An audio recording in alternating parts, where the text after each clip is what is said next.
thought process of taking a track and putting it together to make a final master. So that's what's happening, and we've got a little background music happening for me, and then we're going to go into this track. So for just a little bit of info on what we're doing, we started with, and Andy, can you take the phone volume from your side and bring it down, because we're hearing that coming back through, I think. So let me make sure we're hearing this clean. So we had a track from our friend Mats Moreland in the Mixotexture group. It's 126 BPM house, and he sent me stems, and I got 75 audio stems to mix with, which was fun. That was kind of challenging for me. And I did a workshop in the last week or two about putting those stems together in drums, instruments, we made a whole mix, and I got it down to a 2-track mix that has a bunch of headroom on it. It's not as loud as possible. And let me just say this now. Any mistakes that Andy comes up with, I'm going to take responsibility for that as a mix engineer. So let's say Matt's made a great track. He gave it to me. If it sounds awesome, that's because of me. If it sounds like garbage, that's because of me. And what we're doing is I got Andy coming through. I'm going to share his screen in a little minute and show you all what he's doing on his end. So let me just get my monitor screen up as usual. And while we're doing that, I'm also going to go full screen over here. Take a second and catch up with Andy on Instagram. He's a really nice guy to chat to, and he wants to hear from you personally. So, okay, there's my monitor screen. I'm looking at comments on the Facebook group, and I'll try to get some on YouTube. So if you're in the Mixotexture crew, I can see your comments in chat, and I'll pass those on to Andy, who can hear me. Hi, and thanks for joining us. And are we looking at Andy's? Yep, okay, so there's Andy Malex on Instagram. And now we're going over to the Digital Coma Network YouTube channel, which you can also subscribe to. And Andy's for an introduction to Andy Malex, this is a really interesting character. We met on Facebook a couple of years ago. He did some mastering for me on a track that I really liked, especially because he's focused on electronic music, bass music, drum and bass. I've heard some trap from him, from great sounds. He totally is dialed in with how electronic music should feel. So the first thing is, when you're choosing a mastering engineer, don't go to Nashville and pick up a country music mastering company if you're making breakbeats. Like, they may do a great job, but you want somebody who understands how the mix is supposed to work, what the low end is doing, and how to put it together so the track is going to sound right in a big sound system, in a club, and also in the car and in headphones and stuff. So I liked Andy's style. He has some great analog gear and a good touch with the production. His own music is interesting. He's an active producer, DJ, drum and bass producer. He's been on some pretty big stages at festivals with some names you'll recognize. If you want to tell us about that in a minute, you can. But then we had a conversation, and I was like, oh, man, this guy is crazy like me. So we really had a nice time talking about music and everything. I'm excited to see this approach to mastering. And I'm going to shut up now and go full screen with YouTube channel. Andy, it is all you.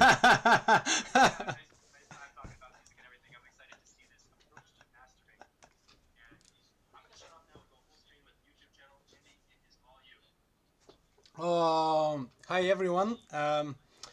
When we started it, the first thing, let me explain where I am. I'm not in the toilet. Yeah, that's my room. I made so many.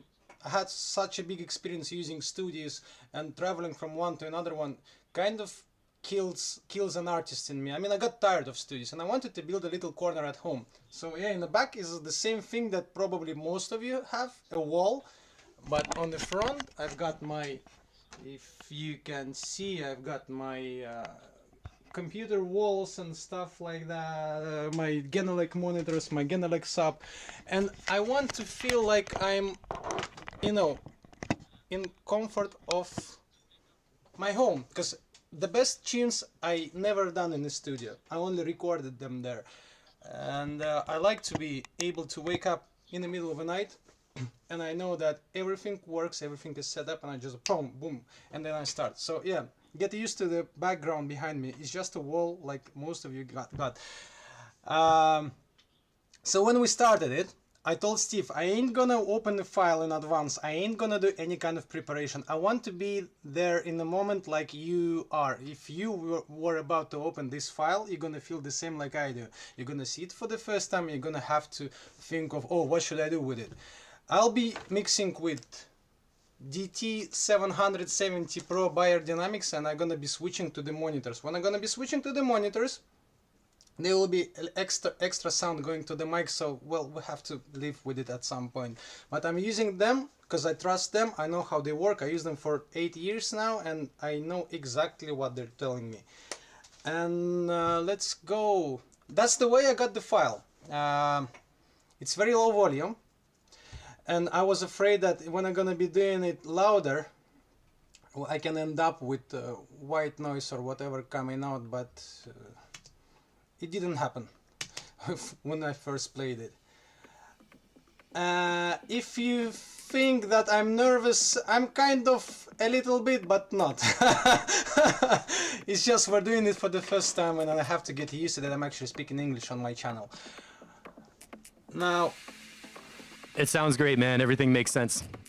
I want to listen to the tune first. I want to understand what I'm working with, you know, where it goes, what's clipping out of. Say again? I said we can understand you and everything. Then I Everything want to sounds make, good. I want to put it into, you know, the arrangements properly. Okay, cool, man. And with this, I just want to put it, yeah, like correctly on the this.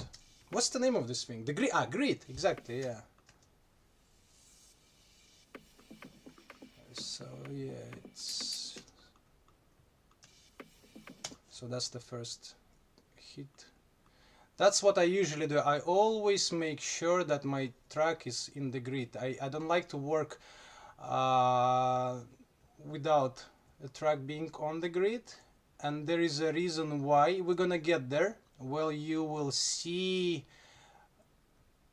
why this is very, very, very key feature of.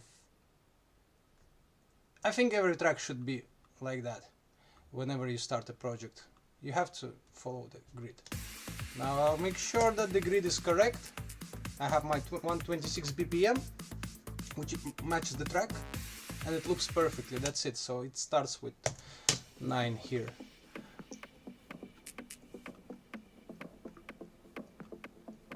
And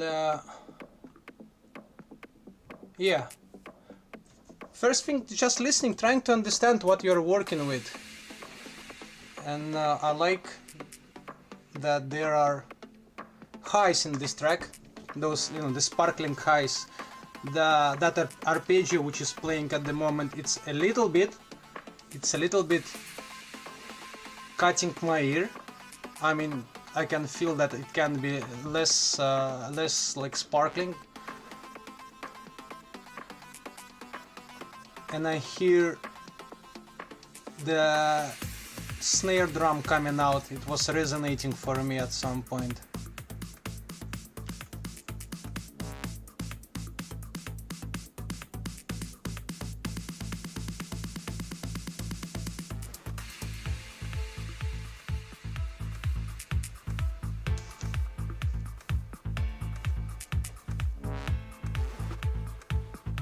What I like about this mix, actually, I hate when I haven't got the control of, you know, all the stems, but well, I'm using the final. But what I like about this mix,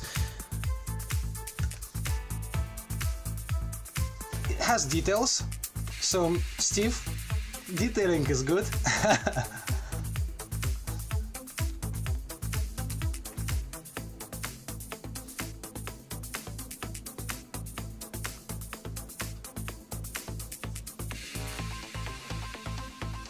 And the coolest thing, I was thinking that we're gonna be using Ableton's you know, built-in processing tools mostly, because everybody got them. Not everyone has those fancy plugins and stuff. And I'm gonna do a scary thing now. I had it in my head. I want to try it out. I want you to see how you can approach making a track sound good. I'm gonna duplicate it 3 times and then I want to cross over. I want to make one part let's say low, that's gonna be high, not mid, and that's gonna be high, and probably that's gonna be layered again. And what I want to do, I want to control all those three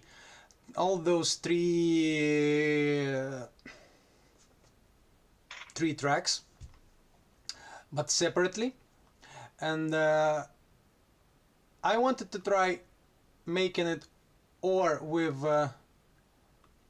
multiband or with EQ free. So I'm gonna try both ways now, and then that's gonna be playing high, that's gonna be playing mid, and that's gonna be playing low. If it sounds crappy, I'm gonna turn it off straight away, obviously. And we're gonna go to the easy way. I'm trying the hard way now.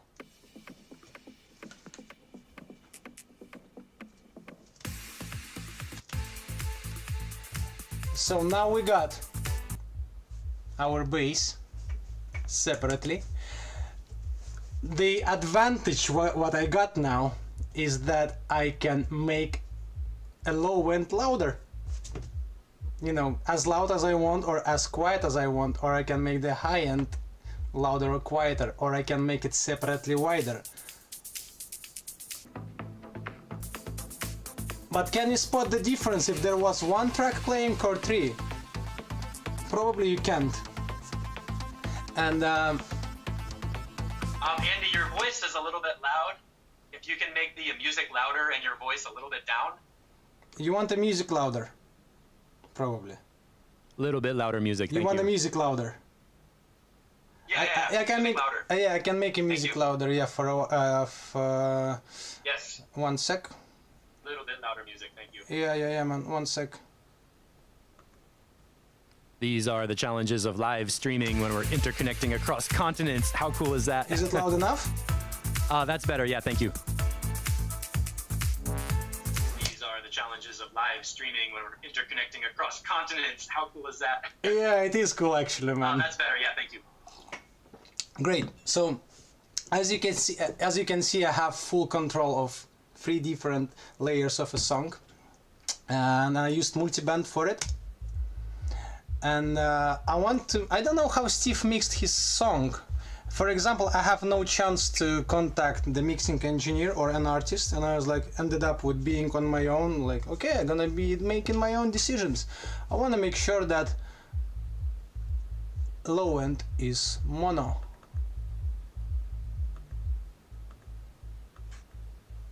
Like, as mono as possible.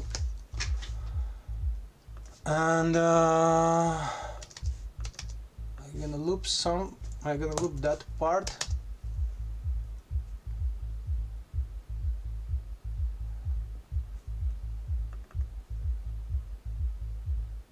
Oh, it seems like Steve has low pass filter on it as well. Steve, did you use a low pass on a track already? No, not on the main mix. The low end was mono, probably from 150 hertz and down. No, not on the main mix. Okay. The low end was mono, probably from 150 hertz and down. Okay.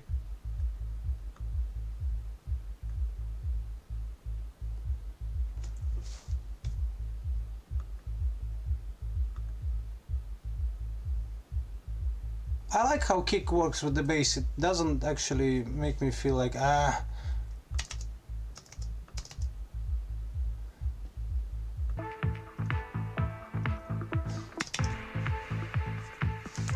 Okay, I'll be using I can't stand. I'm gonna be using Fab Filter Pro Q equalization. I can't live without it.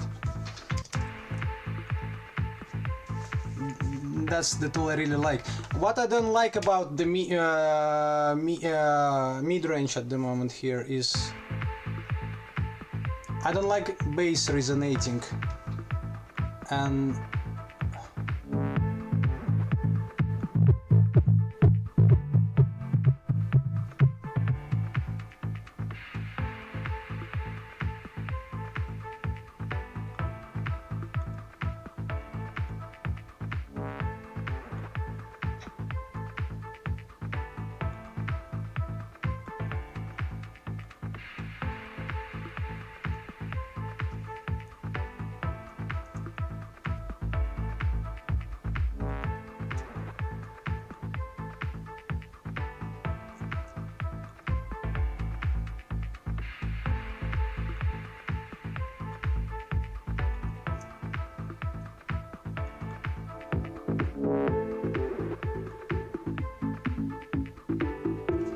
I'm seeking for something that could resonate when I'm gonna be squeezing it out.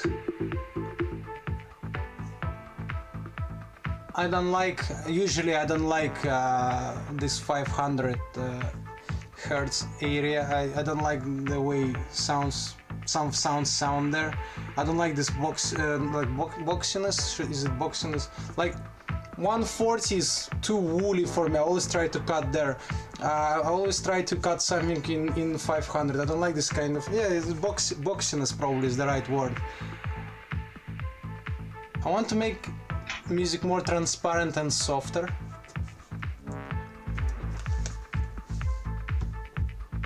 You see how cool is that? I can control lows separately, mids separately, and it worked. Steve, it worked. Remember I told you I want to separate it in 3, and then it actually works, and you can hear it. I agree. And for everybody who's watching, I'm sure you've heard me say that there is almost always something at 600 hertz that you can cut, because that 600 is like woof, woof, woof. Andy said boxy, and yeah. Watching, I'm sure you've heard me say that there is almost always something at 600 hertz that you can cut, because that 600 is like woof, woof. Yeah. And Andy said boxy, yeah. Kinda boxy, kinda radio-ish.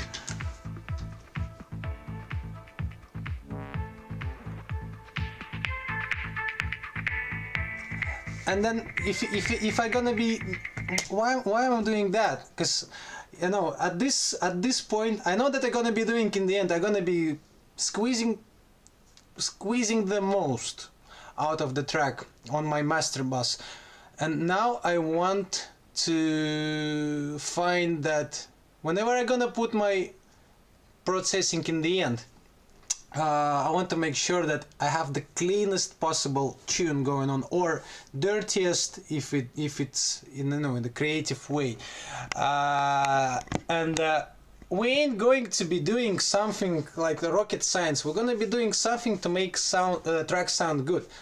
It doesn't matter how you approach your master chain. It just matters what you come up with in the end. So we're gonna make few options, and we're just gonna end up with a cool sounding tune probably, but we haven't got any other way around, so we have to end up with a good sounding tune. So I'm cutting what could be coming out of a track soon.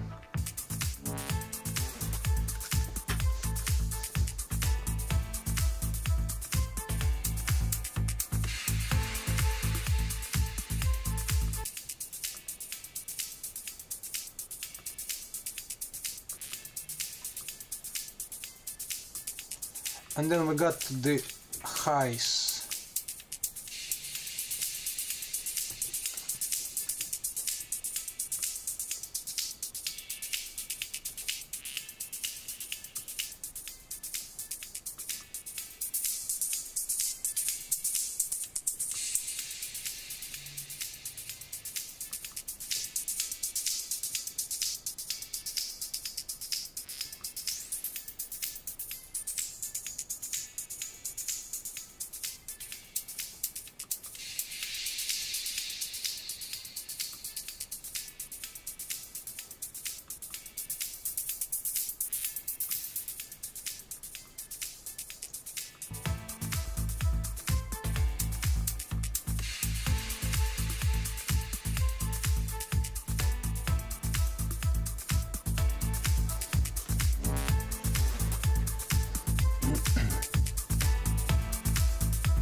Okay, so that's one part of a thing. I'm thinking now that I want to do something with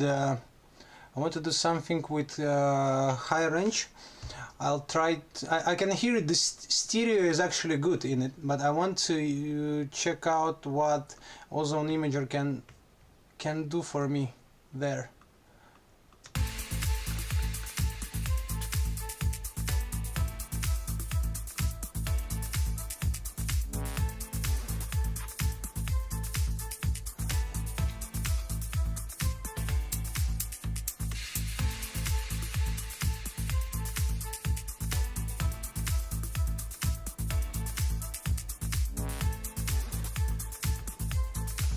And after I've done Ozone, I'm gonna go for another Pro Q.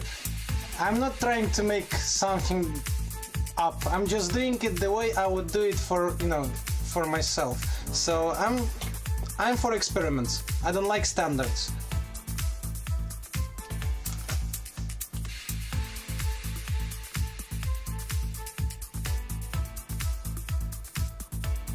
Yeah, so without ozone and then with it.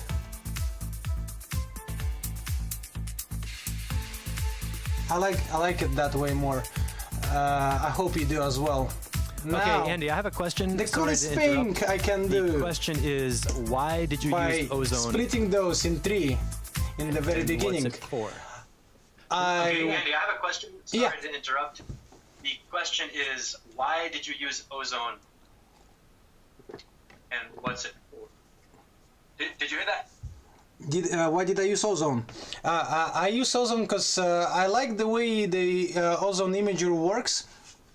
I think I feel kind of how the algorithm works. So let me tell you, I wanted the high end of a track to be more. I'm a Russian guy. Yeah, let me think of the way to translate it to English properly. I wanted the high end to be more kind of. I like when it's sparkling on top. You know, I like when the kind of crystals are playing in the track somewhere on top, and they play as wide as possible. I like when the low end is like mono and bassy, and I like when the high end is kind of making it all into like a imaginary room. You kind of create the space with that. The next thing I can show the way I would approach without ozone as well, how to make it more interesting in stereo. Am I answering the question for the one who is asking it? Steve, can you help me out, please? Yes, that's a good answer. Yeah, the good answer. So I was wondering, what are you what's the hearing that purpose makes of you the choose question? the Like, why did you ozone? use ozone? You're And, supposed to be using built-in plugins. That was a good answer. Thank you. Yes, that's a good answer. Yeah, the good answer. So I was wondering, what are you hearing that makes you choose the ozone? And Yeah, I wanted to make it wider. I wanted to make it wider. I know that the ozone imager gonna make the job for me, but apart, as I want to try out another thing. I'm gonna duplicate the high end again. I'm gonna do hard left, hard right, and listen to them separately now.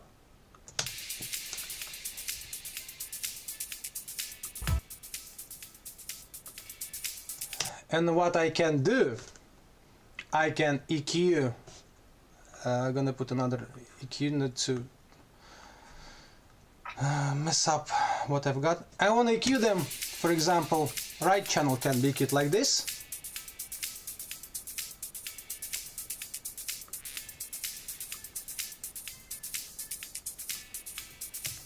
And the left one could be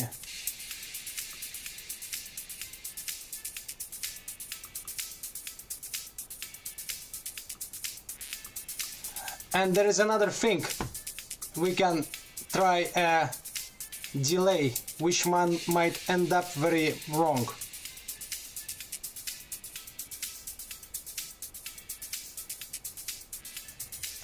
So one channel is playing 3 milliseconds later on.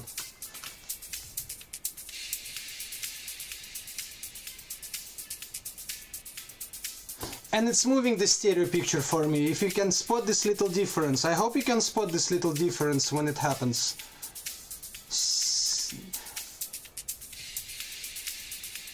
Now it's more here, and when I move it, kind of feels like. So yeah, that's another way I could use to avoid using ozone imager. I would be playing, you know, separately, EQing the high end separately. I hope. Did anyone spot the difference? Actually, maybe I'm the one who just heard it, because it's like, you know, this microscopic movement of sound happening over there. Yes, Steve, could you ask our Yeah, I'll wait for an answer. If anybody can, we're wondering if you Actually, I can ask hear the myself. difference of 3 What did they milliseconds answer? in the time delay. And then the next question, Andy, is from Mats, who made the track. He said, Yeah, "What is I'll your wait for an goal answer. in If anybody- loudness Yeah, for this yeah, yeah. master? We're wondering if you And can is it hear for the streaming or difference for of, like 3 CD?" milliseconds So I think we'll in the probably time answer delay. that at the And end. then the next question, Andy, for is loudness. from Yep. Mats, who made the track. He said, "What is your goal in loudness for this master? And is it for streaming or for like CD?" So I think we'll probably answer that at the end. Say again. What was the? What was the goal of Okay, loudness? we're gonna answer it in the end. So yeah, I've done this little experiment. I don't want to carry on by using those two channels separately. I'm gonna delete it. What was the goal of loudness? Goal of loudness. I think we're gonna come to it later on. I'm not in. I think I'm not on the stage of, you know, of this part. Yeah, and so yeah, I go back to where it was with ozone imager, and I want to make reverb for the high end.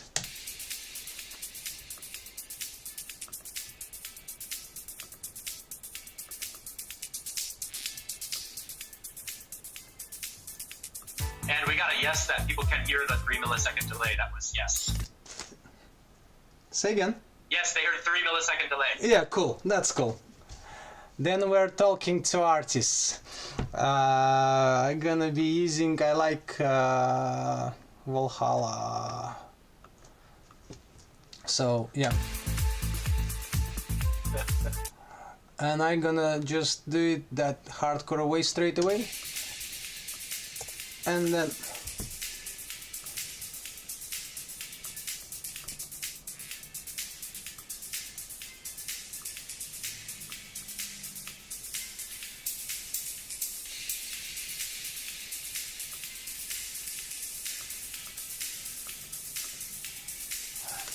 I want to EQ what's happening with my scent on reverb. I like obviously want to EQ it, and I want to EQ it before.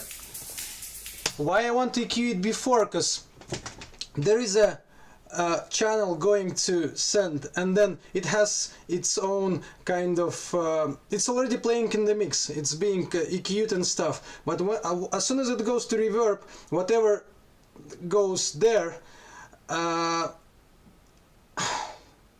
hard to explain, but I want to put EQ before the send already, like another layer of a track before it hits the reverb. I want it to be EQ'd, so the coming out, the layer already starts with a different sound rather than the one which is actual.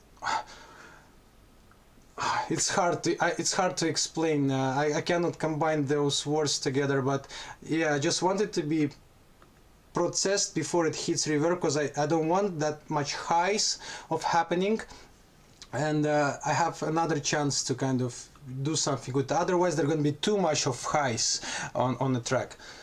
I hope people understand what I'm talking about, because sometimes I talk stupid shit.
And now, that's why, look, without one.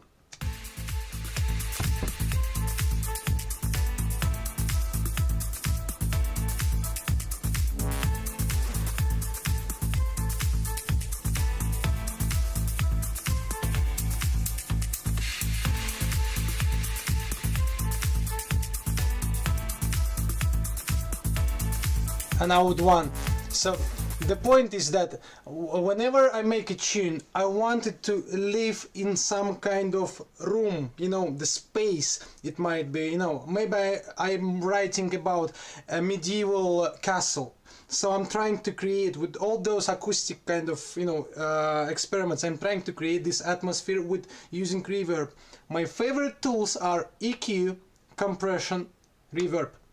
That's my three main tools I really love. I hate phasing, all those things like big time. I like, you know, I like to create those acoustic environments, and just, you know, it doesn't change track much, but it's adding extra details that I wouldn't be able to do if I was using, you know, it as a, you know, as a like single track. So this is why I'm using those three pieces, because I can control them and manipulate them. So yeah, I hope well, you hear the difference with reverb, and I hope you actually enjoy the result which it gives, because I actually start to.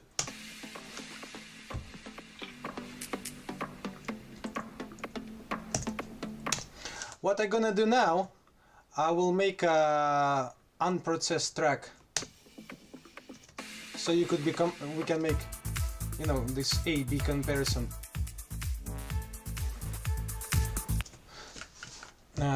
So this is gonna be separate.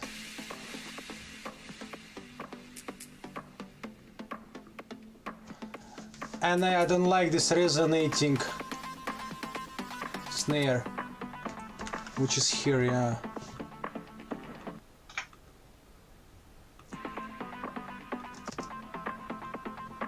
I like, oh, it annoys me.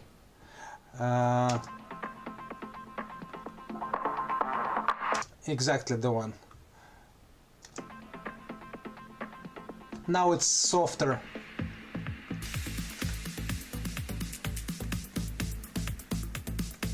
Whoa.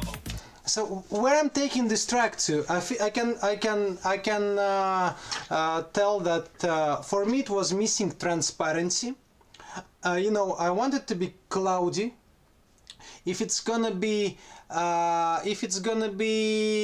let's say, I mean, the way the track is written, you know, the way I feel this track should sound, I think it should be airy, you know, airy and cloudy, because it's just where that concept idea takes me to. I kind of want to make it so, you know, chill out, atmospheric.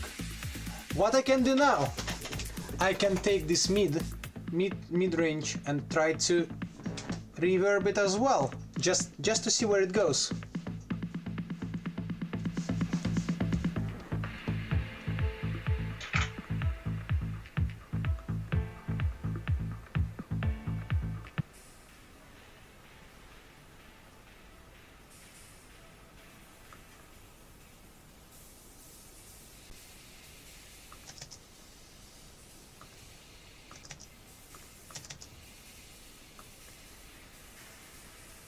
And the problem why I'm going to these kind of manipulations, because I haven't got the stems. If I wanted to make my synths more atmospheric by adding reverb to them, what I would do, my synths usually I reverberate them by, you know, by with the send channel. I never make an insert reverbs. I don't like it. I like when the how to say, you know, when the channel is playing perfectly, that everybody can hear it, and I like that reverb is actually made separately, like completely separate. You know how to say, like I was making a track just, but I was making it with the reverb. So I like to manipulate reverb separately to create this environment, which you probably understood, and I explained what I mean, how I use reverbs. And yeah, it's just let's see if I can make this mid-range more. Yeah, reverb on the aux return. Yeah, if I can make this mid-range more kind of, again, more alive, atmospheric, if the scenes which are playing there, if they can actually be a little bit bigger in stereo, for example.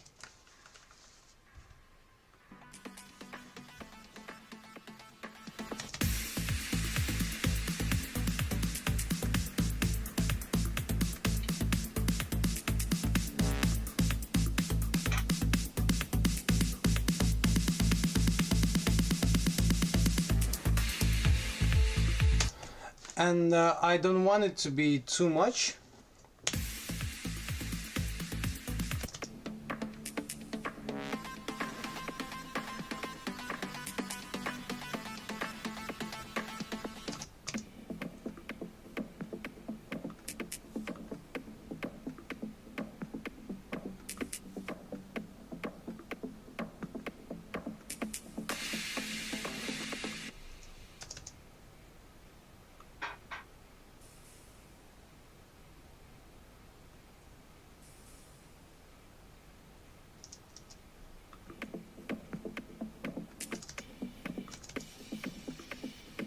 I think producer is thinking, what the fuck are you doing with my track? You make it sound worse. It's not what I wanted to make in the end. But actually I start to like, the whole picture, because, I never heard this song, I never heard of this producer, and I have to kind of try to, I'm trying to make it, how to speak. I'm trying to understand, what he was trying to do at the first. At first, what was his idea? What was his approach? Maybe he wanted to make it kind of boxy and stuff like that, and I'm trying to make it airy and stuff. But probably he was approaching the airy sounding, and I actually got into the middle, like, oh, then then we're talking the same language. But I hope you find it interesting by watching what I'm doing with your piece of art. Yeah, definitely. This is really interesting, and I love that you said to understand the creator's idea. And here is a build-up. I will make it. Yeah, definitely. This is really interesting, and I love that you said to understand the creator's idea. Yeah, trying to. And I want to make automation. I want to see if it can grow here, and then we're gonna see to what level it can.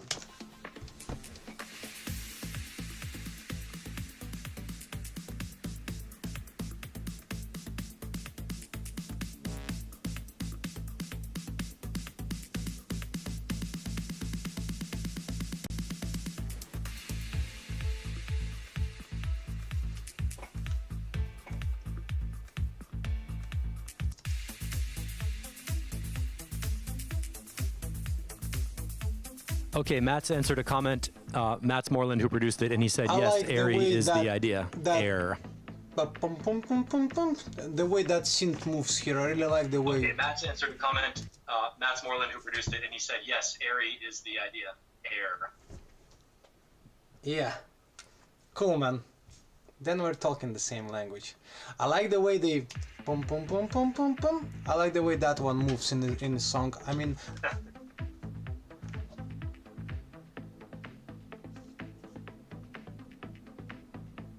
I like the way it actually moves. Yeah, I really like how it comes from left to right.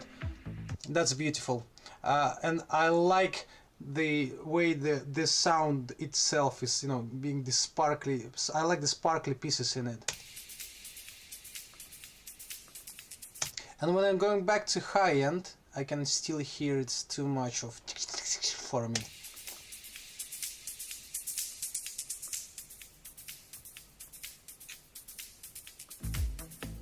I can always bring them back, that's the point, but I know that might be on my master bus.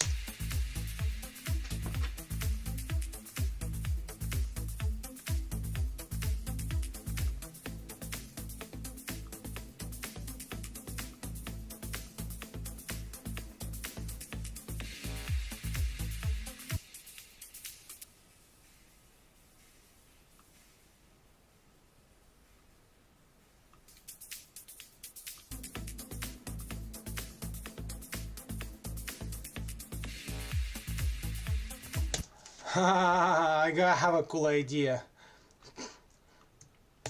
I'm gonna use a kick drum.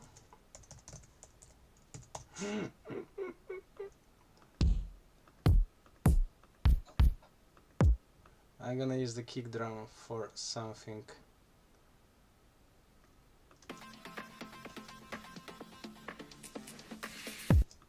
Yeah, and I'm gonna mute it.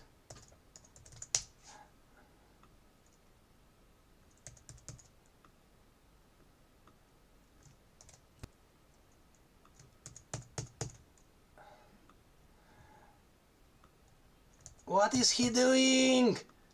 It's very wrong. Why is he breaking the rules? Why he doesn't what? Why? What? Look what's gonna happen. I will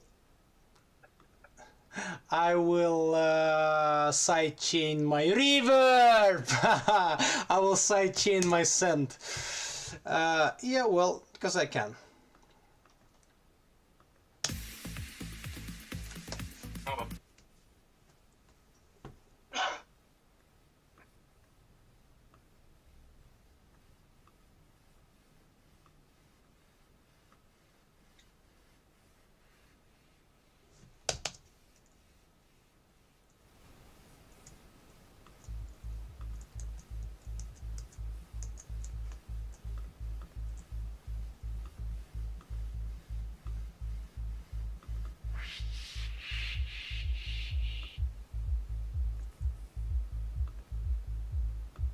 You can hear it, yeah?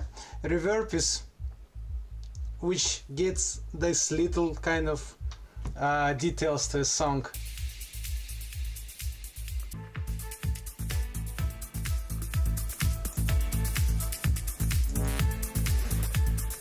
So it won't be constantly just, it's gonna be throughout the track.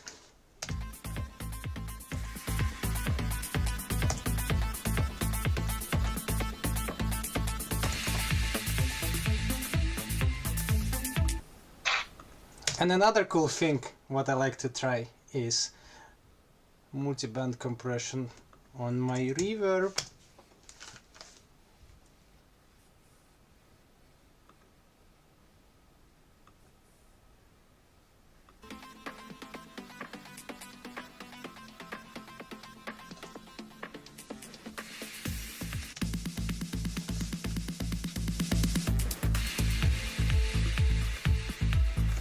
So on that, at that point, let's listen to where it came from.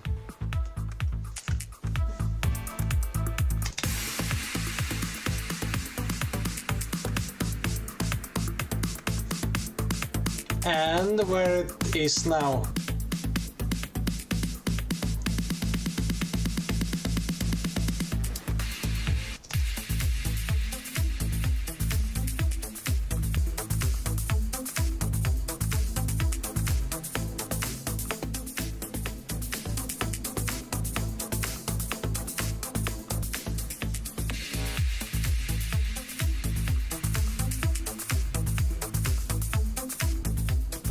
So the tune is softer at the moment. I really like the way it's kind of more transparent for me.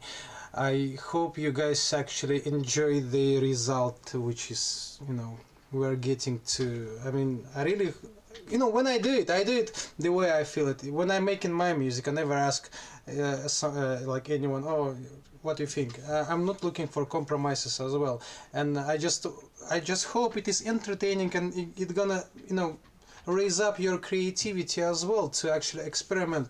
Do not think in the box like, oh, mastering is so hard. It is hard actually, but you just have to feel, you know, that you're doing the right thing by experimenting. Never end experimenting. Always try out new things.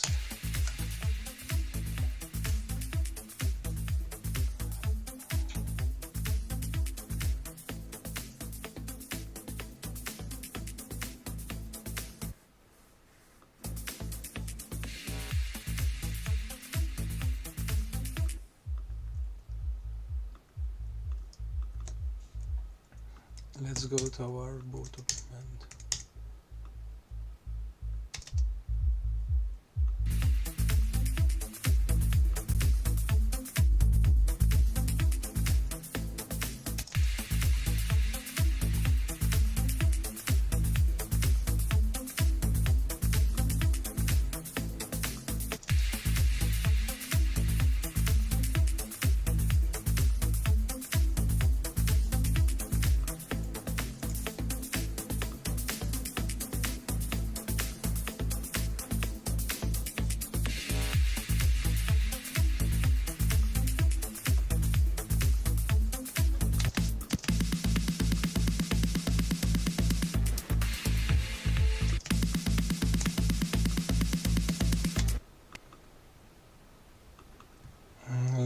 like to try things like that as well.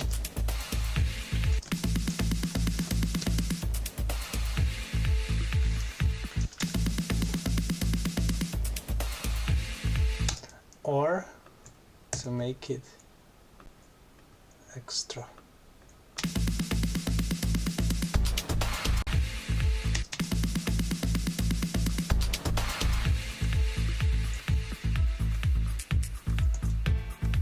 Okay, comment from Mats. He said, yes, I love when you are creative with it. And I just... Okay, comment from Mats. He said, yes, I love when you are creative with it. And I like to kind of... whenever I make someone's project, they expect that it's gonna be sound louder or you know, or whatever. I'm returning them back, you know, completely chopped something, and they're like, whoa, it could sound like that. And that's why I'm explaining why I took out the little piece. I've made it octave down, and I just wanted to create that little detail that, you know, it wasn't meant to be there. It's not like it's missing if I'm gonna take it away, but why not using this chance to actually do something while nobody's watching?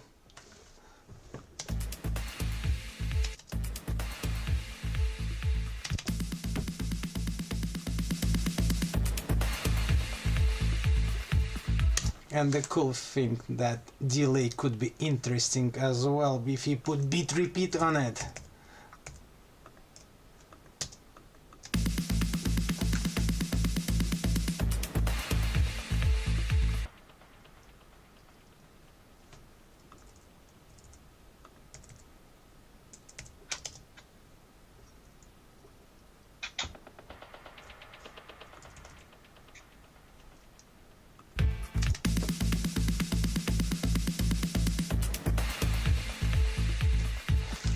I hope the artist doesn't mind that I've done this thing.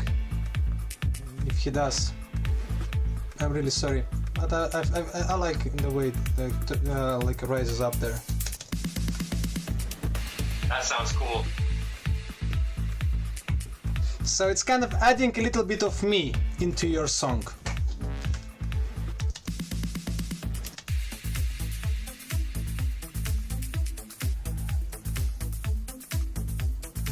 And I think we are going to master bass, because I mean, you see the one of the biggest issues with most of the artists, you shouldn't be seeking this perfection with one single song. You have to stop somewhere, where you feel like, yeah, it's good. I mean, I love it.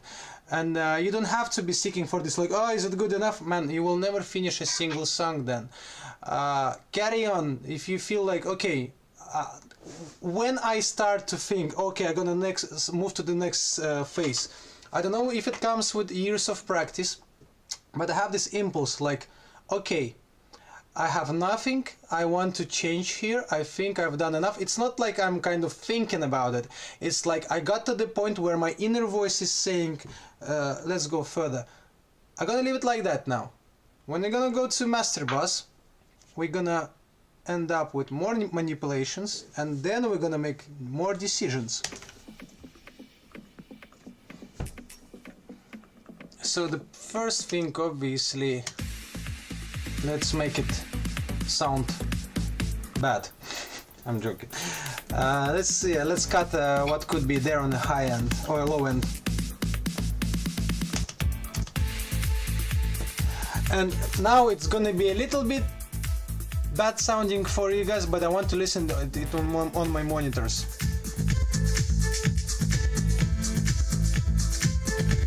That's what I expected, yeah.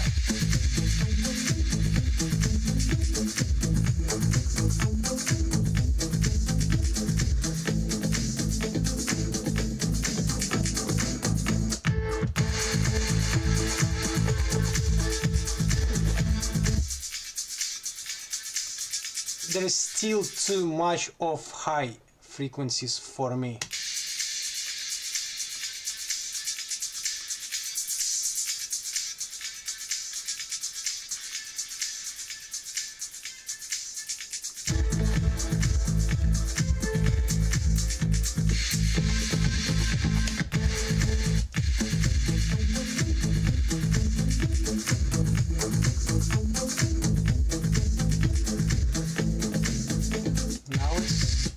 Now it can be beat back.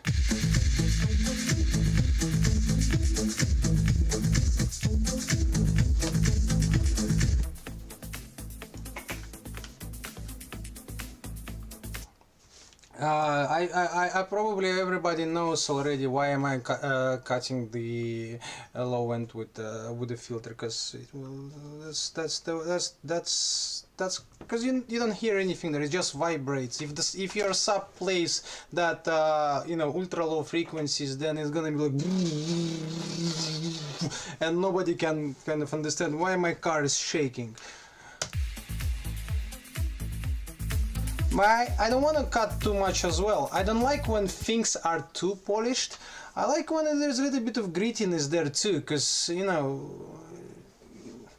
it can be gritty, it can be dirty sometimes. And obviously we are not dogs to hear music that high.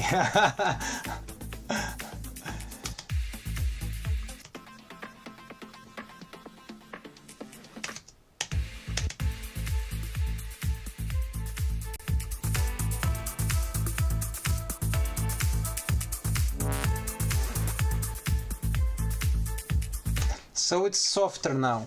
Then we're gonna be bringing the sound back, because I made it, kind of too I've cut a lot of things, I might be missing something. I want to bring it back later on.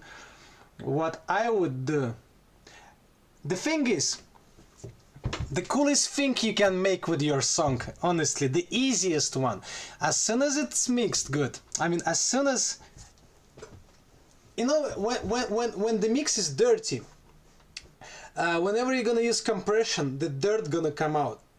But when the mix is, as I said in the beginning, I like that it has details. Guys, I don't know, probably you're gonna tell me like, well, that's it, and then well, we finished. Yeah, we're gonna go and add multi-band compression on there, and gonna see where it goes. Okay, I have a question, Andy. A question about the FabFilter EQ. So when you said the high end was too sharp and you were cutting out some high end EQ, how many decibels so what I was missing were you cutting down? Is actually... I have a question, Andy. A question about the FabFilter EQ. So when you said the high end was too sharp and you were cutting out some high end EQ, how many decibels were you cutting down? I never watched it. To be honest, I never, throughout my entire career, I never think about how much I cut. I use this and my imagination, it's just a feeling of a sound.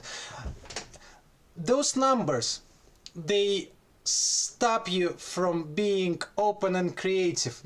I'm very sorry, guys. I know everybody is kind of trying to be technical, but I found that killed an artist in me, and I started to make music by the feeling again.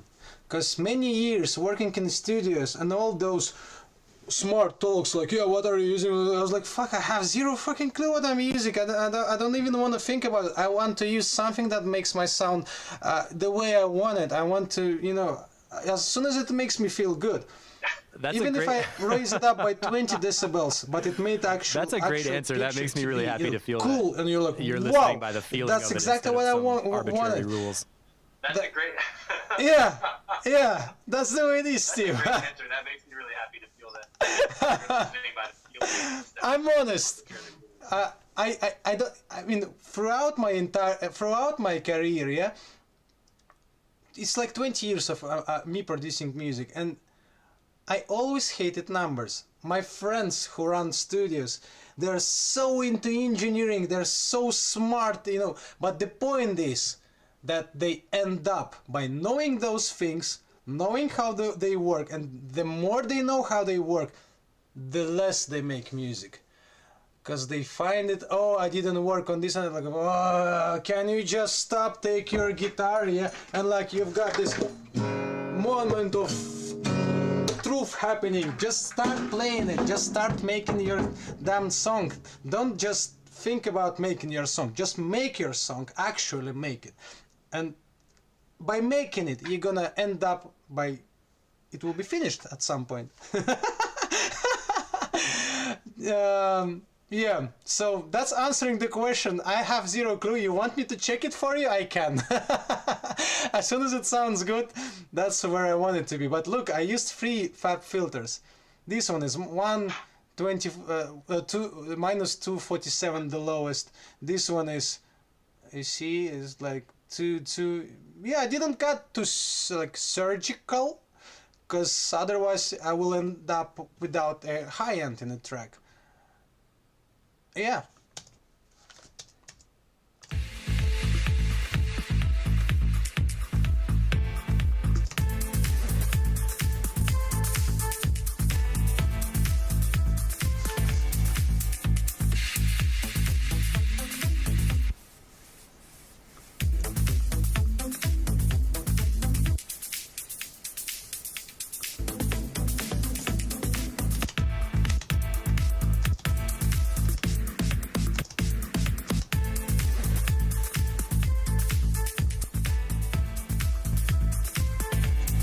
So as I don't want to EQ what I got going into the master bus, and I mean I will still play around with EQ here or there, but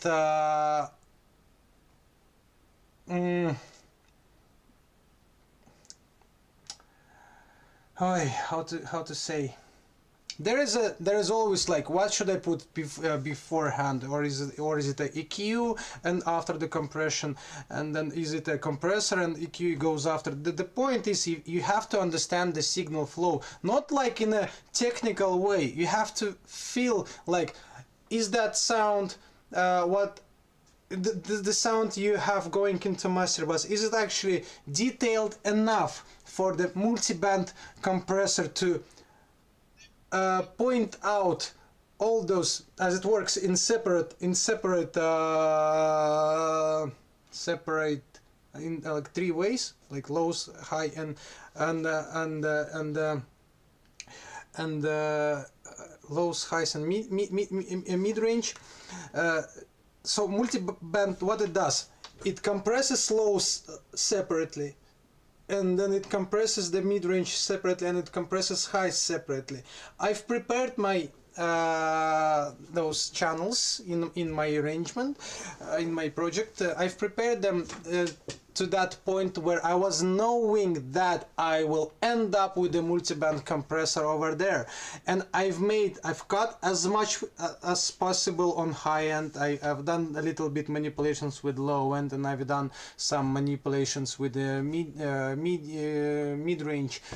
And I was knowing that the first thing I'm gonna try, if the mix is good, sometimes multiband can be enough. So by cutting so many lows, I was knowing that multiband gonna bring them back.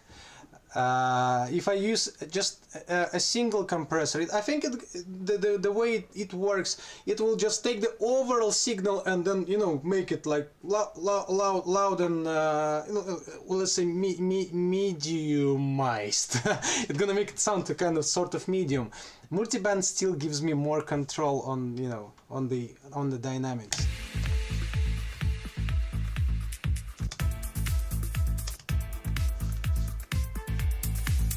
And then, you know what, I really, you know, I really can tell if you're actually enjoying the where it actually came to. But the point is, I haven't got a channel. Remember where I started. I have zero contact with an artist. I don't know who was mixing engineer. They sent me a project and they told me like, okay, we're going to Hawaii, and they disappear. That's it. And I have to finish it before they come back.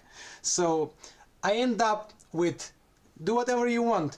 You cannot make highs, those hi-hats louder or high, I cannot, I don't have separate channels, so I have to end up with, okay, I can hear that I would mix them, those hi-hats, like differently. I would approach the mixing of my synthesizers differently. I would do something else with the bass, but I haven't got a chance to do it, so I have to kind of like survive here. I'm laughing about the line of going to Hawaii and then we'll see you later. That was really funny. Different, and also in the comments, the people end are result enjoying would the be EQing different. and they My like what you're doing. decisions So would this be is great. different as well. I I'm heard. laughing about the line of going to Hawaii and then we'll see you later. That was really funny. We're And gonna also see in the you. comments, people are enjoying the EQing and they like what you're doing. So this is great. That's great. Then I hope you find it entertaining too.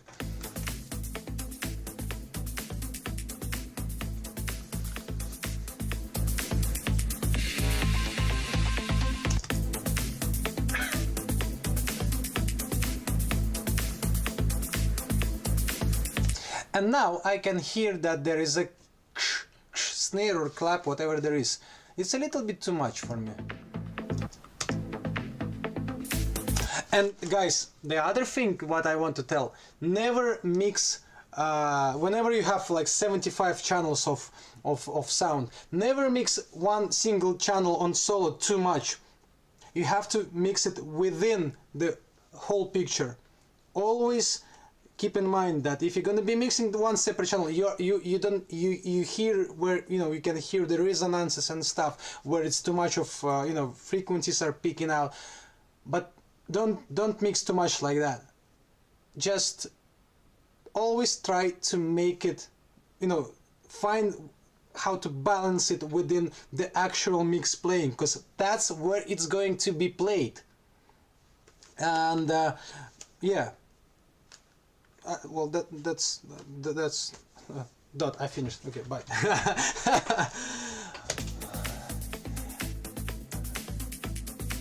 So yeah, I can hear this clappy sound. It's too much for me now. Just want to change it a little bit, because now I have multiband in the end. Yeah, I knew you were here.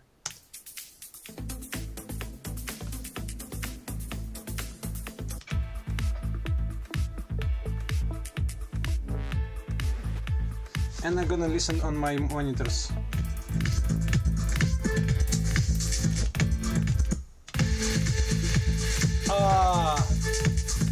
I love Genelex. They are so correct, as correct as it could be.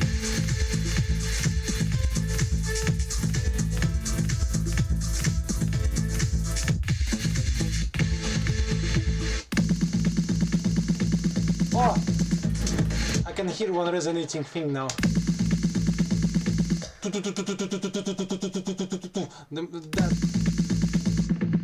And it happens in the low. No? Where does it happen? I don't really like it. That sound. Yeah. Exactly. That's the one. I want it to be a little bit, because it's actually pointing out from the track.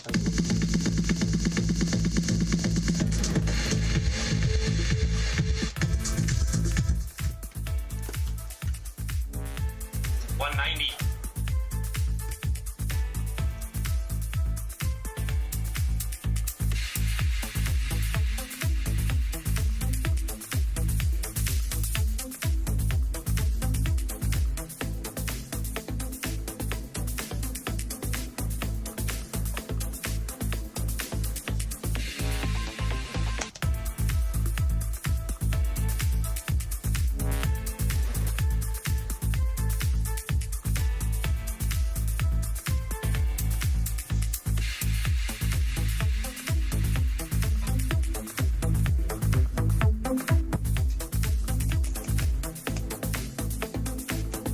So I can, by using a fab filter, the Pro Q after the multiband, I can see that I'm a little bit missing on the medium range now here. I want to make it louder, but I'm using compression on this mid range to make it louder.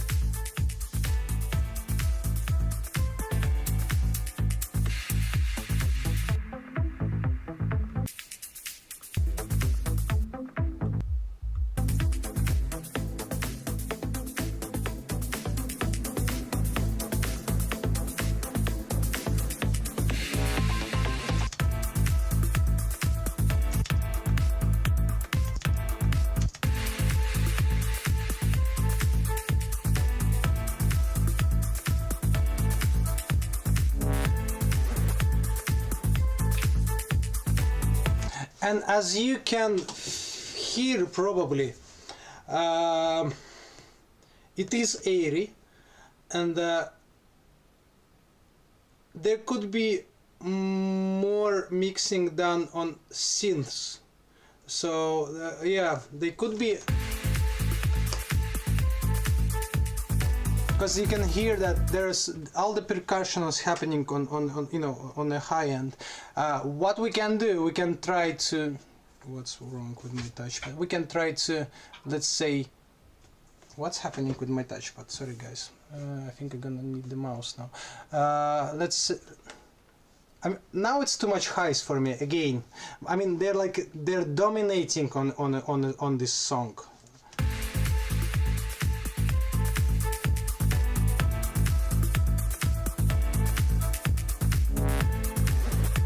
But without the ozone, it makes it a little bit boring for me.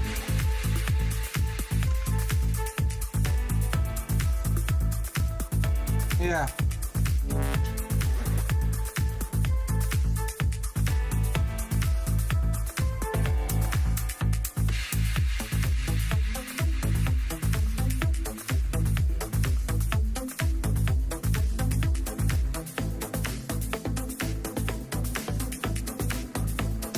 And there is one free plugin that I have.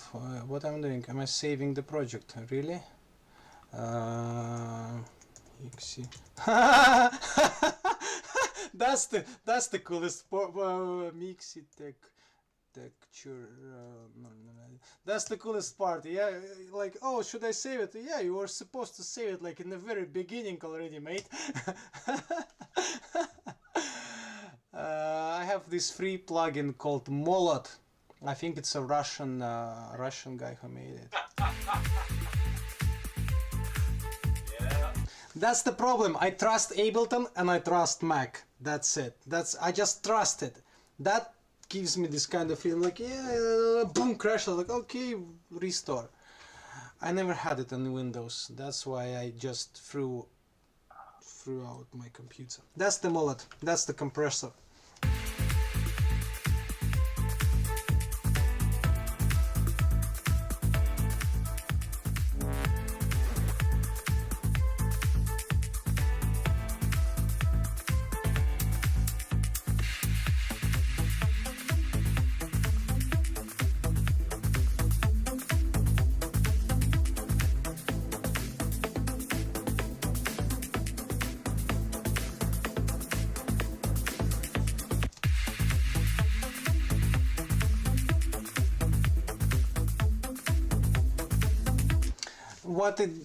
The way it sounds, it's these details that it makes. I remember I only heard it with Rupert Neve compressor. I had a stereo compressor in my studio before, and it's not like it's actually squeezing the shit out of the track. You can make it squeeze as well, but it gets it. I don't know. It kind of pulls it all together for me.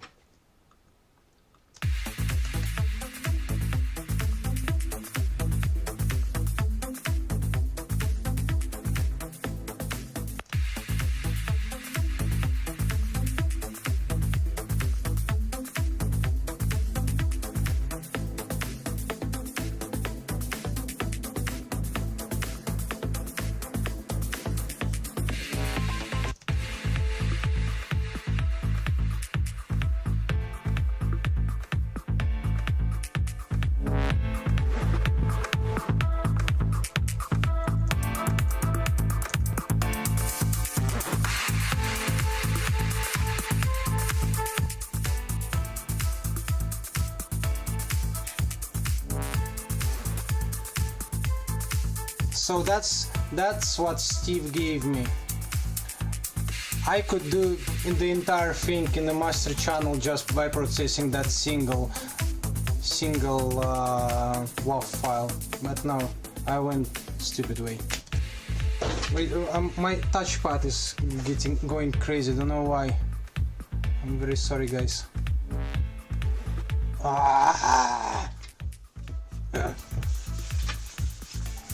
zero idea why is it happening. Maybe it's a warranty issue.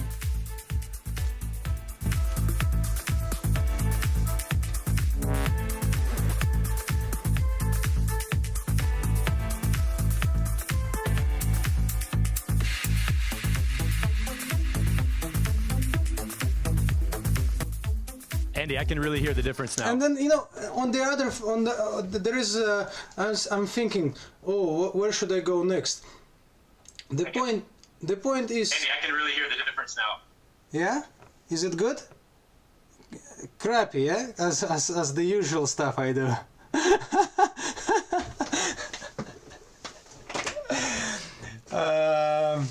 Yeah, I'm self-ironic. And it's funny, there's a little detail that you don't know that in the that's the moment where I stem think mix, like when I got it from want to Max, he stop had a somewhere. muted channel called sidechain that Everybody I didn't knows use in the mix, isotope, but you know. instantly knew that the reverb needed to be sidechained, and you built that whole thing to happen anyway, which I thought that was really cool. That was like a secret surprise. Use in the mix, but you instantly knew that the reverb needed to be sidechained. You built that whole thing to happen anyway, which I thought that was really cool. That was like I built that whole thing to happen. That's the whole point. I knew that you see,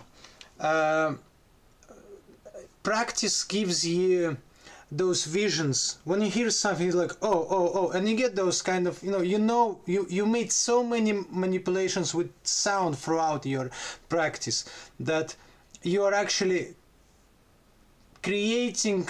Let's say you're preparing something by knowing where you're gonna take it to, which I separated all those channels in three, in three ranges, and I've made this high-end stereo. I wanted to be pumping. I knew that I will end up somewhere there because these are the tricks I'm kind of using when I'm doing something. So yeah, and I could end up now with just taking the isotope ozone, and using its beautiful tools that it, and its possibilities. But I think the track is actually sounding. Is it sounding good for you guys?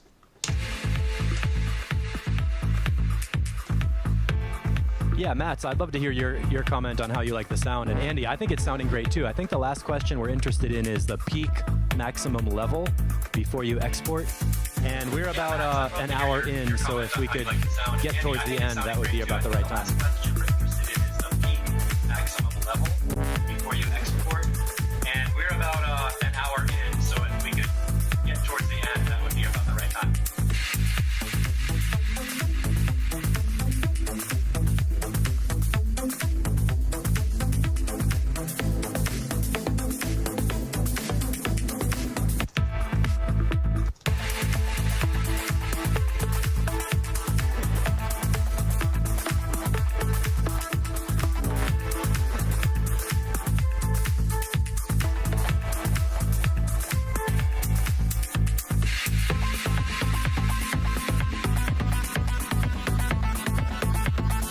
And then I want to explain something. Don't try to be the loudest artist on the planet. Please avoid this challenge. You have to sound dynamically good. You have to sound dynamically. I don't know. It's not like you have to. You want to sound good. Think about it. If you're gonna over squeeze your tune, it's like gain staging is such a deep thing. It's not like, oh, where should I? You should do it everywhere all the time. You have to keep in mind how the signal flows from the very first sample you put into your song. And think about it. Where are you gonna end up playing it? When we performed on the festival, whenever it was my production, everybody was like, yeah, I can spot the difference when your tune was produced because the speakers are playing the kicks and snares perfectly. And whenever it was a beat made by someone you performed on. And because I knew that this song's gonna be played on a massive sound systems. And the thing is, I was building these sound systems myself. We've been developing hardware and speakers in our little factory kind of factory. It was a garage in the end, but we ended up with creating speakers. So I knew I had the chance to test the tracks. I knew how to approach the very beginning of my processing. And now think about it. So your very first sample till the 50 kilowatt sound system. Okay, I'm going to jump in and just give you a couple of comments. That is so interesting. I would love to hear more about building 50 kilowatt sound systems. When you render your track, comment from Matt, he says you are creative and doing a very good job, and he's very happy with 3 triple fire icons. And then from our friend Lori, who's really into sound, she said, "Thank you for not adding to the awful loudness wars. My ears get tired when I listen to some music, and I like a genuine dynamic range." So thanks for the comments, Lori. She said, "Thank you for not adding to the awful loudness wars. My ears get tired when I listen to some music, and I like the genuine dynamic range." So thanks for the comments, Lori. Yeah, thanks for comments as well. I really like that there's somebody sharing my vision or supporting.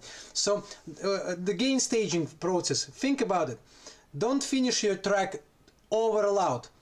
Then you're gonna put it on a USB stick. Probably it's gonna be a shitty MP3 because you don't know if that player, a Pioneer, whatever there is, gonna play your WAV file. So you put it on your this MP3 on your USB stick. You put it into a Pioneer. Then there is a sound going from the actual CD player, for example, goes into the mixer. And it has a volume on a channel. That's one thing. Then it has the master output on the channel, which is another thing, another gain staging you have to follow. And then from that mixer it goes to the back room where there are shitloads of compressors going on. And then it's making your signal even worse, yeah? So your loud track gonna end up like a wall of and your punchy track gonna end up like it's gonna hit your face with snare drums as good as mine.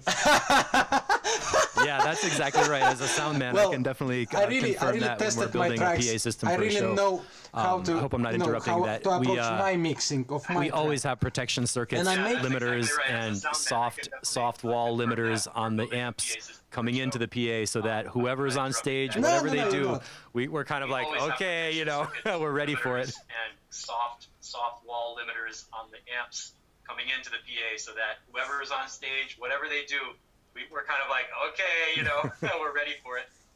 And DJs, they usually play the tracks over loud. They're like over-processed tracks over loud, and then it goes to the compressor, to the club, and then it just ends up being bad. And everybody gonna be like, no, you're a bad artist. You're not a good engineer. Why that mouse is so good?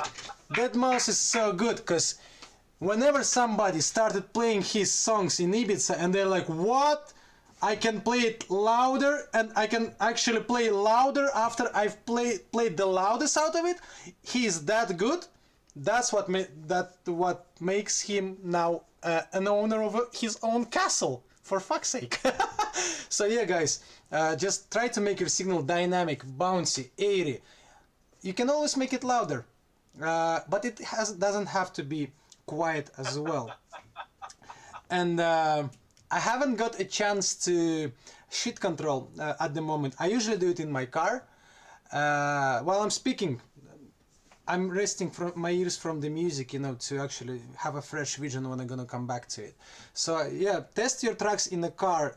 Look how it works in a car. Try to listen to, you know, everybody's using those what's the name, the AirPods. So have some AirPods in your pocket. Like imagine millions of people are listening to music using those little AirPods which Apple gives with every phone.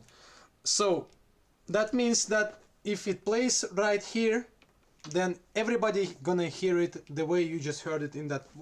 Obviously we have little differences by the way our ears built, which, you know, that's completely different story. But always have something that will never be that will always be handy. That's what I want to say.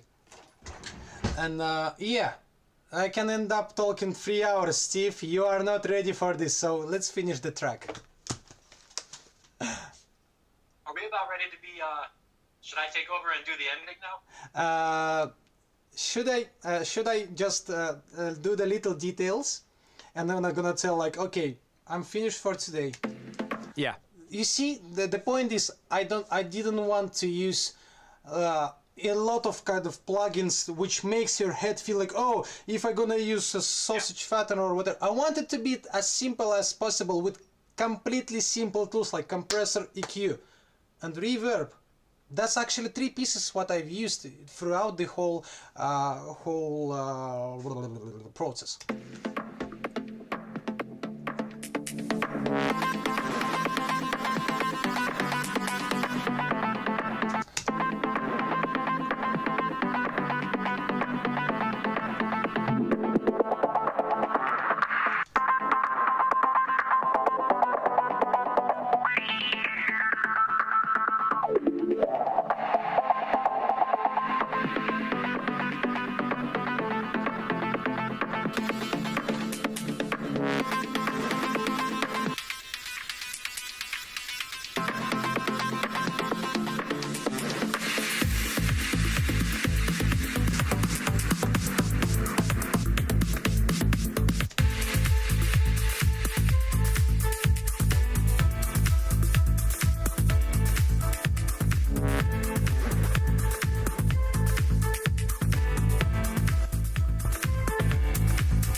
So yeah, the thing is that now I've done so many detailing with the track. I have to stop. I mean, I have to, because I don't hear it adequately. You know, I was using headphones and stuff like that. It was playing actually loud, and there is always a chance for session number 2, session number 3. Then listening to your test render to compare the track with other tracks. You can listen to a car. You just have to stop somewhere, you know. Just don't try to, you know, time, like, make it quick is always good. But now I've had my impulse. I think it's enough for today, because all right, so yeah, what would be great is if you could just export the mix that you made and share the stereo mix, so I can put it in the group and make maybe a SoundCloud playlist with a before and after file, so everybody can hear what we did. And what would also be really cool, if you could just start from the beginning of the track and play the whole thing, so we can hear from beginning to end and just hear your work, and then I'll talk over it a little bit for the ending. The thing I want to say, I don't want to talk on top of your work, because I know you just did some amazing stuff that was really cool, but I want to review a couple of things that you did, and also specifically tell everybody in the Mixotexture group, Andy is ready to work with you. So as soon as you take your track and you share it with us in track feedback, you do a couple rounds of revisions and you get something that you're happy with that's done, Andy's the guy to go to. We're going to set up some deals for Mixotexture people to get mastering from him in his studios. And the best thing to do is contact him on Instagram, say hi, tell him you saw him on Mixotexture and you want to talk about mastering, and then the project can go from there. So let's take a listen to the music and just get a little listen. Say hi, tell him you saw him on Mixotexture and you want to talk about mastering, and then the project can go from there. Yeah. So let's take a listen to the music and just get a little listen. Yeah, go for it.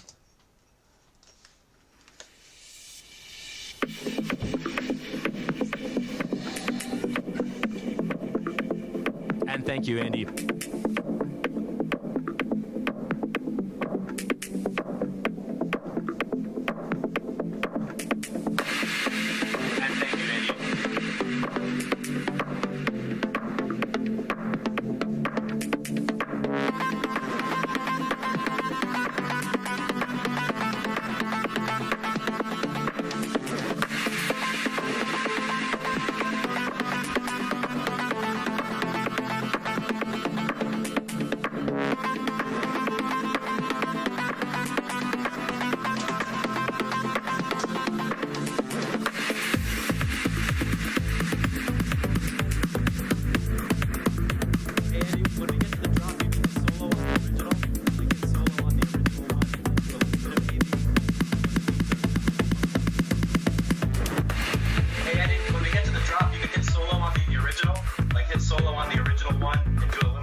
Yeah. When the beats are in, that might be fun.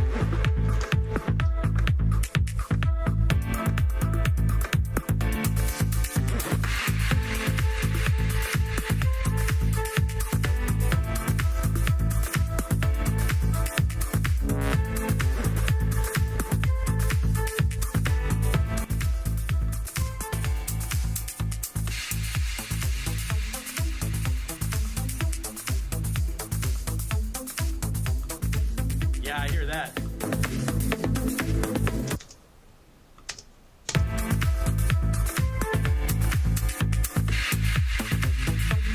Yeah, I hear that.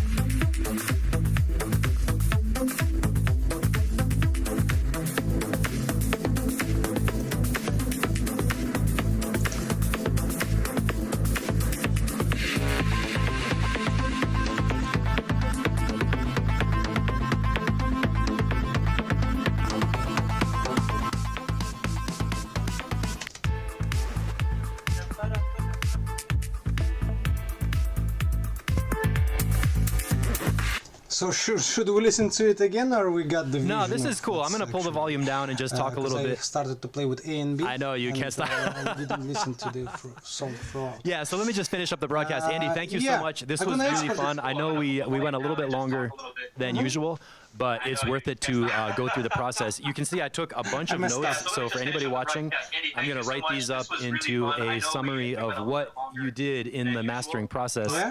So we have an idea of how do you go about it, what are we listening to, what are the decisions we made.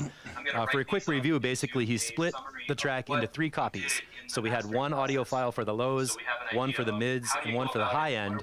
And we saw some high end magic with EQ, a 3-millisecond delay to give the illusion of space. And I wrote down a bunch of really interesting quotations like, make the mid-range more alive and bigger. And I want it to live in some kind of a room with reverb and then sidechaining the reverb. A little later on, he said, mastering is hard, but never stop experimenting. I like that one a lot. To use this chance to do something when nobody's watching, adding a little bit of yourself into the song. So as a mastering engineer, you can kind of put your own stamp on the music. And that's probably not what pro mastering engineers are going to say. The really, really hardcore pro engineers would be like, oh, you know, you want to be invisible and never distort the original music. But I agree with Andy on this one that when you have an idea of a creative thing that's going to make the music better in the mastering process, go for it. He said, my inner voice is saying, let's go further. Totally love it. I don't like it when things are too polished. It can be a little bit gritty sometimes. That was funny. That was cool. Matt's is saying, thank you so much. It's definitely more airy. Lori said, I really like this. I'd play it in a DJ set for sure. So I had such a good time just writing down these quotations. I always hated numbers. I always hated numbers. And I got really curious when you started talking about sound systems and what happens to your audio after it gets to the DJ booth, to the DJ mixer, to the amp rack, out to the PA. How about the air in the room? What if it's hot? What if it's warm that day? What if people are sweaty? What if it's cold outside? There is all kinds of things that affect how the air pressure hits us in the audience. And it's really nice to hear what we can do to make our tracks sound good when they finally get out to the people in the room, which is what it's all about. Finally, don't try to be the loudest artist on the planet. You have to sound dynamically good. And probably my most favorite line of the whole workshop, gain staging. You should do it everywhere all the time. So again, that's Andy Malex on Instagram. And send him a message, send him a DM. He wants to talk to you, and I would really love it. I'm not making this up. I would love it to see people bring a track to Mixatexture, run it through the track feedback post every week, ask for some feedback from the crew, and then do a little update and send it out to Andy and be like, this is the best I can do. Make it better, please. And Andy will be like, yep, let's work together. I think that would be super cool. I would love to see people putting out more tracks, getting them published, and playing some shows, and then sending us a video from the DJ booth to be like, that's that track. That'd be like my dream come true. So Andy, thanks a lot. Please export a 2-channel mix and send it to me so I can share it with the group. And Lori's already ready for the replay.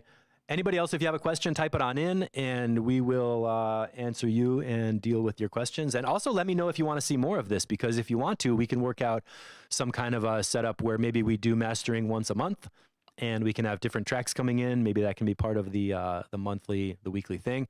I don't know. It's wide open, but I'm really happy with how this went. Andy, thank you so much. This was fun. Also, thanks for making me laugh about your jokes with going to Hawaii. And that's definitely what it feels like. So I guess that's it for now. I'm going to close off the public stream, and then Andy, we can finish up our call on privately when nobody's watching. All right, everybody. So that's me signing off. It's Friday, and tomorrow on Saturday, I'll start with track feedback live streams to just give a little bit of a review. All right. Bye.